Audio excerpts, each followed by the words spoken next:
Olá, estamos começando mais um Dica de Saúde. No programa de hoje eu vou conversar com a nutricionista Isabel Villarreal e o nosso assunto em pauta é a alimentação no inverno. Isabel, para a gente começar a conversar, eu queria te perguntar se é verdade ou se é mito que no inverno a gente come mais. Acho que é um pouco de mito, né? Porque se for pensar assim, ó, a temperatura do nosso corpo, ela é em torno de 36 graus, né? 36,5, mais ou menos isso, né? Então, para o nosso corpo se manter aquecido numa temperatura fria, por si só, ele já queima, né? Então, nós já queimamos caloria com a temperatura mais fria do inverno. Só que isso faz com que as pessoas acham, né, que a gente pode comer mais para se aquecer, né? Então, alimentos mais quentes, só que dos alimentos mais quentes entre os mais calóricos. E isso faz com que a gente acabe ganhando um pouquinho mais de peso. Até porque no inverno a gente se mantém mais coberto, né? E no verão o corpo fica mais exposto. Isso leva, então, a um acúmulo de tecido adiposo. Isabel, e que tipo de alimentos a gente pode e deve consumir no inverno? O que é comum e é gostoso consumir no inverno? As sopas, né, os consumés. Né? O problema que acontece quando a gente vai fazer a sopinha, vai fazer um consumê, já vai um vinho, né? Já vai uma torradinha. Então, essa quantidade, não que isso não possa fazer parte dessa refeição, pode e deve, né?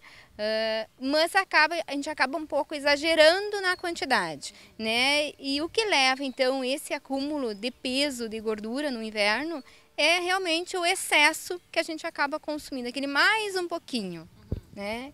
E também o que acontece? As pessoas acabam ficando muito sedentárias, né? Então não praticam atividade física, arranjam a desculpa do frio para não praticar alguma atividade física. E isso também diminui gasto e não diminui ingestão, né? Porque até muitas vezes as pessoas acabam consumindo mais e gastando menos, e um pouquinho mais a cada dia leva um acúmulo de peso também. Mas as pessoas também têm o costume de falar que a tal da sopinha no inverno não enche muito a barriga. Em seguida já vem aquela sensação de que está com fome de novo. Em relação à comida normal, a gente pode estar tomando uma sopinha de entrada e depois comendo alguma coisa? Ou deve-se ficar só na sopinha? Ou só se vai para um prato principal mais reforçado? Como é que se pode proceder nesses casos? Se for um caldo verde, por exemplo, né, um caldinho verde leve, até pode ter um caldo de entrada e daí ter o prato principal, sem problema, né? Sem o repetir. Eu sempre gosto de frisar assim, o que leva muitas vezes a gente a acumular peso é aquele repetir, aquele mais um pouquinho. Então esse hábito, né, a gente tem que tirar. Mas se for um caldo verde, daí como uma entrada e um prato principal, tudo bem. Em relação à alimentação normal, à alimentação diária, o que as pessoas devem procurar evitar nessa alimentação agora no inverno? Evitar então as frituras, né, alimentos muito condimentados, a quantidade de bebida alcoólica, né? Então o que acontece diferente do verão? No verão a gente vai mais para a cervejinha, que é gelada. No inverno a gente acaba optando pelo vinho. Mas também não é para tomar um garrafão de vinho. Vamos tomar então uma taça, 2 taças, né? No máximo umas 2 taças por vinho seria o mais indicado. Não esquecer, porque o que acontece também no inverno? Diminui o consumo de hortaliças e frutas, porque são mais frias, né? E a gente quer uma coisa mais quente, né? O organismo exige isso.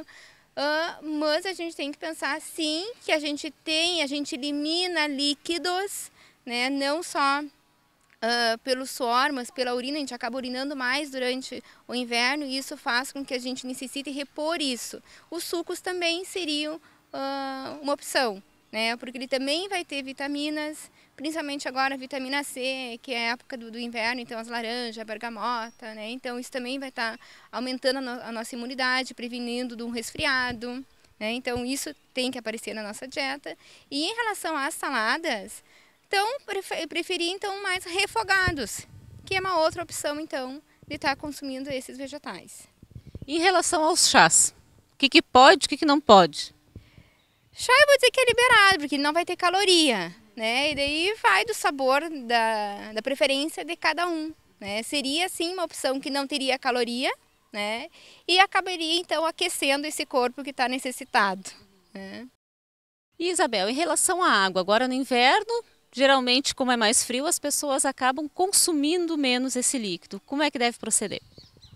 O líquido também faz parte, né? Então, lembrando que a nossa quantidade corporal de líquido é bastante, a gente tem que estar repondo isso. O que eu sempre oriento, assim, ó, não tem, o que a gente vê na literatura? 2 litros por dia de água, 1 litro, 1,5 litro. O que a gente tem que cuidar? Que cor está a nossa urina, né? Então, a nossa urina ela tem que estar o mais clara possível. Essa é a quantidade de líquido, né? Então, tu vai controlar desta forma. Cada um ajusta a sua medida, então. Exatamente, cada um ajusta a sua medida.